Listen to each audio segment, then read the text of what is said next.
비실제와 실제를 구별하기. 나는 이광선의 초안 마스터 란토입니다. 이광선은 흔히 신의 지혜의 광선으로 여겨졌습니다. 그런데 내가 신의 지혜라고 말할 때 왜 많은 사람이 지혜라는 단어에만 집중하고 신이라는 단어를 잊어버릴까요? 사람들은 지혜가 세상의 지혜를 의미한다고 생각하는데 신의 지혜를 마음속에 떠올리는데 어떤 참조틀을 가지고 있길래 그러할까요? 많은 사람이 신에 대한 우상을 마음속에 가지고 있습니다. 그래서 신의 지혜가 이 세상의 지혜를 초월한다고 생각하면서도 자신들이 수백 년, 수천 년 동안 심지어 기록된 역사 이전부터 숭배해온 거짓된 신의 이미지에서 오는 지혜로 보게 됩니다. 사실상 지구의 본질적인 문제는 최초의 타락한 천사들이 지구로 내려온 이후에 사람들이 가지게 된 거짓된 신의 이미지라고 말할 수 있습니다. 당시에 그들은 사람들의 관심을 끄는 무슨 형상이든 이용했고 외부의 신이라는 그들의 우상을 퍼뜨렸습니다. 그러나 신을 전혀 모르면서 어떻게 신의 지혜를 알 수 있겠습니까? 신보다 우주를 운영하는 방법을 더 잘 안다고 생각한 타락한 존재들이 지구 안팎에서 만든 작은 멘탈 박스에 신이 들어맞아야 한다고 생각한다면 말입니다. 확언하건대 만약 타락한 천사들에게 우주를 운영하는 책임을 줬다면 우리가 열역학 제2법칙으로 설명한 원리에 따라 우주는 벌써 오래전에 자멸했을 것입니다. 내부에 모순이 내재된 어떤 체계든 결국 무너지기 마련이며 이는 우리가 뱀의 마음이라고 부르는 이원성 의식이 창조한 거짓 지혜에 기반을 두고 있기 때문입니다. 로열 티톤은 거처로의 특별한 초대. 이광선의 초안으로서 나는 여러분이 이 책의 기원문들을 낭송하면 로열 티톤 응어처에 와서 특별한 수업을 받을 수 있도록 초대하겠습니다. 이 수업은 뱀의 지혜를 꿰뚫어 볼 의지가 있는 사람들과 이원성 베일 뒤에서 자의적으로 지혜를 정의하는 존재들의 메커니즘을 간파할 준비가 된 사람들에게 도움이 됩니다. 타락한 존재들은 지구에서 가장 흔한 공통된 믿음에 사람들을 가둬두려고 집단의식 속에 많은 교묘한 관념들을 삽입했습니다. 여러분은 여기서 해방되는 방법을 자신의 의식 수준에 따라 단계적으로 지도를 받습니다. 그 교묘한 믿음은 다음과 같습니다. 우리는 절대적인 진리를 알고 있다. 우리는 무엇이 실제인지, 무엇이 진실인지 알고 있다. 우리는 신이 있는지 없는지, 신이 어떤 존재인지 알고 있다. 신은 우리 종교에서 묘사하는 바와 같다. 아니면 우리의 물질주의라는 종교에 의하면 신은 존재하지 않는다. 그리고 이 수업은 이 책의 기원문들을 낭송하고 잠들기 전에 미국 와이오밍 티톤 산맥 너머에 있는 로열 티톤 응어처로 데려가 주기를 요청하는 사람에게 주는 특별한 제안입니다. 이 산에서 가장 높은 봉 우리는 그랜드 티톤이라 부르며 여러분은 거기서 우리 응어처로 들어가는 황금문을 찾을 수 있습니다. 이전에는 이 문을 거대한 청동문으로 묘사했지만 지구의 영적인 사람들이 많이 참석하면서 우리는 영의 연금술을 통해 이 문을 황금으로 업그레이드했습니다. 사람들이 응어처의 문을 지나 안으로 들어가면 중앙홀 재단에서 찬란하게 빛나고 있는 깨달음의 황금빛 화염을 보게 됩니다. 그 위에는 지구에 있는 유명한 건축물에서 볼 수 있는 돔보다 훨씬 더 거대한 돔으로 덮인 넓은 공간이 있습니다. 돔은 기둥이 없는 대신 돔의 무게를 견디는 강도를 가진 빛의 기둥으로 지지됩니다. 그 돔은 물론 물질적인 진료로 만들어지지 않았지만 그것을 지지하는 빛보다는 밀도가 더 높은 진료로 만들어졌습니다. 물질 우주를 지탱하는 빛. 이는 모든 것이 빛으로 지지된다는 사실을 상징합니다. 물질 우주에서 눈에 보이는 물질로 구현된 모든 것은 진실로 빛의 기반 위에 떠 있습니다.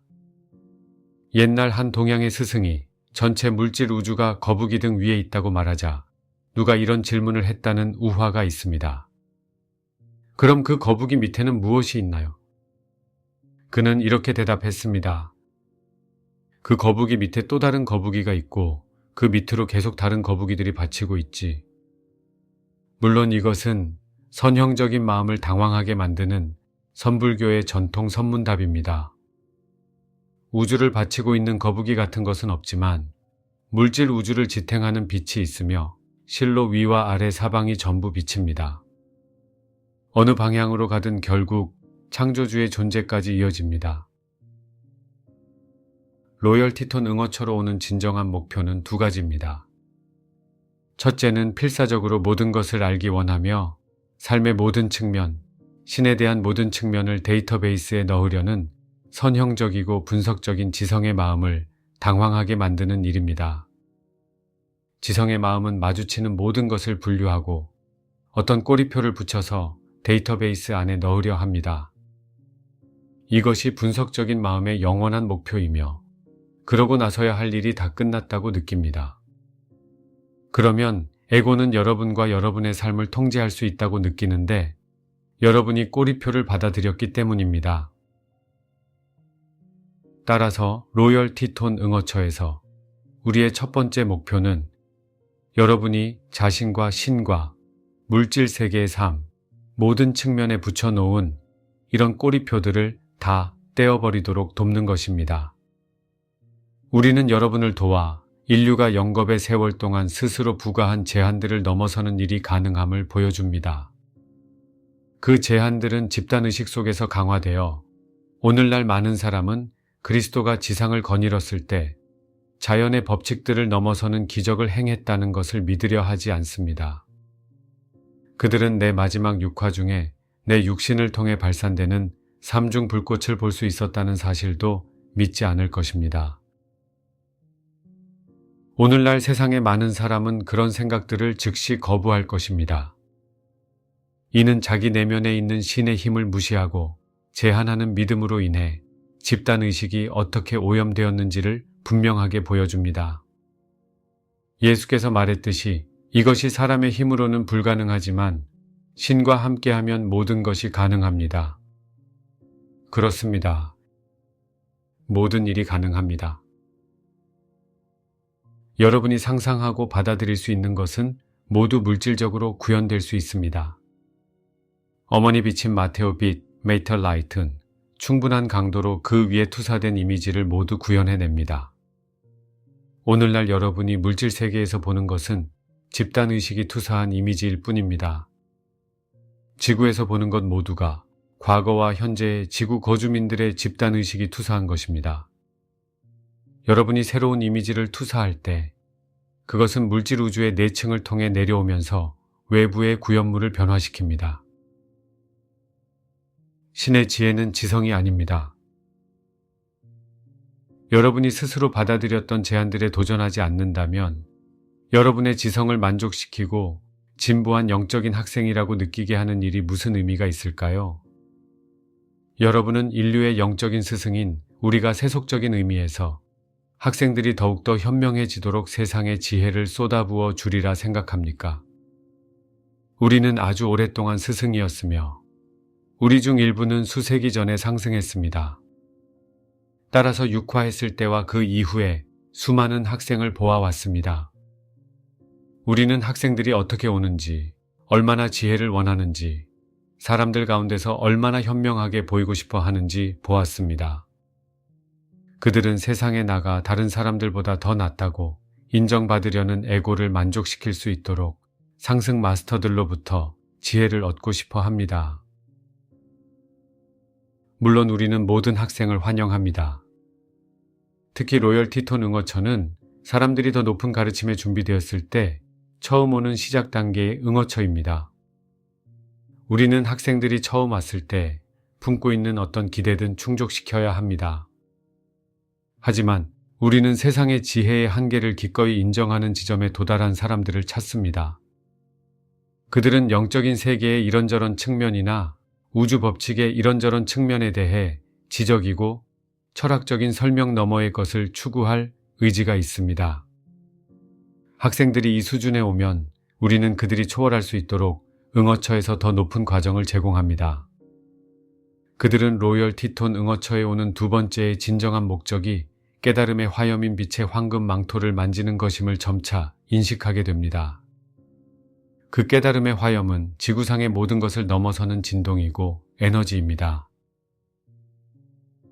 로열 티톤에서 초보 학생들이 받는 가르침. 만일 우리가 초보 학생들을 깨달음의 화염이 타오르는 중앙홀로 데려가면 그들은 불타버리고 말 것입니다. 모든 것을 통제하고 있던 그들의 감각이 산산이 흩어져 그들은 심각한 정체성의 혼란을 겪게 됩니다. 우리는 초보 학생들이 화염에 접촉하지 못하게 합니다. 심지어 학생들이 준비되기 전까지는 화염이 있는 홀에 들어가는 것조차 허용되지 않습니다. 그들이 자신의 정체성 감각과 삶의 기반을 잃지 않으면서 자신들이 가진 모든 믿음의 의문을 던지고 지적이며 철학적인 개념을 놓아버리려는 자발적 의지를 보여야 합니다. 그들이 이러한 의지를 보였을 때 우리는 그들을 홀에 들어가게 허락합니다. 처음에는 그들을 이 홀의 벽을 따라 앉히고 멀리 떨어져서 화염을 지켜보게 합니다. 그들은 단지 거기에 앉은 채 멀리서 바라보며 서서히 이 황금빛 깨달음의 화염의 진동에 익숙해집니다. 각각의 학생들의 능력과 의지에 따라 개별적으로 정해진 시간이 지나면 그들은 더 가까이 갈 수도 있습니다. 그렇게 조금씩 이동하면서 나중에는 화염이 타오르는 받침대 주변의 둥근 울타리까지 걸어갈 수 있게 됩니다. 가슴의 삼중 불꽃에서 타오르는 황금빛 불꽃. 그때 그들은 그 화염에 거의 닿을 듯한 거리에서 무릎을 꿇을 수 있습니다. 점점 화염의 강도가 세지면서 마침내 받침대로부터 그들의 가슴 차크라, 뒤의 비밀 공간으로 화염이 도약해 들어오면 이제 삼중 불꽃 안에서 정말로 황금빛 불꽃이 되어 타오르고 황금빛 깨달음의 화염을 흡수할 수 있습니다. 이제 학생들은 지구상에서 마주치는 모든 것을 가슴 차크라 뒤의 비밀 공간으로 가져와 황금빛 깨달음의 화염이 가진 진동과 비교함으로써 무엇이 실제이고 무엇이 비실제인지를 올바르게 분별할 수 있는 그리스도 학생이 됩니다. 이것은 무엇이 참이고 거짓인지가 아니라 무엇이 실제이고 무엇이 비실제인지를 아는 궁극적인 척도입니다. 참인지 거짓인지를 따지는 것은 교활한 마음으로 너무나 오용되어 거의 의미가 없는 개념입니다. 그러나 실제 하는 것이 있다면 그것은 깨달음의 화염입니다. 깨달음의 화염을 가슴 중심에 정박시키고 자신의 참조틀로 지니게 된다면 그 불꽃과 같지 않고 그 불꽃과 똑같이 진동하지 않는 것은 실제가 아님을 알 수 있습니다. 우리가 로열 티톤 응어처에서 추구하는 목표는 학생들이 가슴에 황금빛 깨달음의 화염을 정박하고 사회로 나가 깨달음을 전할 수 있는 단계까지 학생들을 끌어올리는 것입니다. 그럼으로써 그들은 뱀의 거짓 지혜와 신의 진정한 지혜인 깨달음의 화염을 구별하는 능력을 토대로 성저메인의 황금시대를 가져오게 도울 수 있습니다. 란토는 지구의 황금시대를 가져오고자 하는 사랑하는 형제 성저메인의 작업을 수세기 동안 지지해 왔습니다. 우리는 어느 때보다 더 가깝지만 육화한 학생들이 황금빛 깨달음의 화염과 다른 광선의 화염들을 구현하고자 하는 의지에 비례하여 가까워집니다. 나는 여러분에게 열망하는 입문 과정을 잠깐 엿볼 기회를 주었습니다. 이 책의 이광선 디크리들과 기원문들은 황금빛 깨달음의 화염과 이광선에 조율하기 위해 물질층에서 사용할 수 있는 최상의 도구라고 확신합니다. 또한 그 도구들은 매일 밤 여러분이 로열 티톤 응어처로 확실하게 여행하도록 하는 최상의 방법이며 여러분을 이러한 입문에 참여하게 해줍니다. 여러분이 이 디크리들과 기원문들을 통해 황금빛 깨달음의 화염을 물질 세계로 가져올 수 있는 추진력을 점차 구축하게 되면 여러분 육체와 외면의 마음도 가슴 차크라, 뒤의 비밀 공간에 지닌 그 화염의 진동을 견딜 수 있게 됩니다. 란토는 여러분에게 이런 황금 같은 기회를 주며 주어진 재능을 증식하려는 여러분의 의지와 이 광선과 다른 광선의 부름에 따르는 사람들에 의해 생겨난 추진력에 조율하려는 세상 사람들의 의지를 지켜볼 것입니다.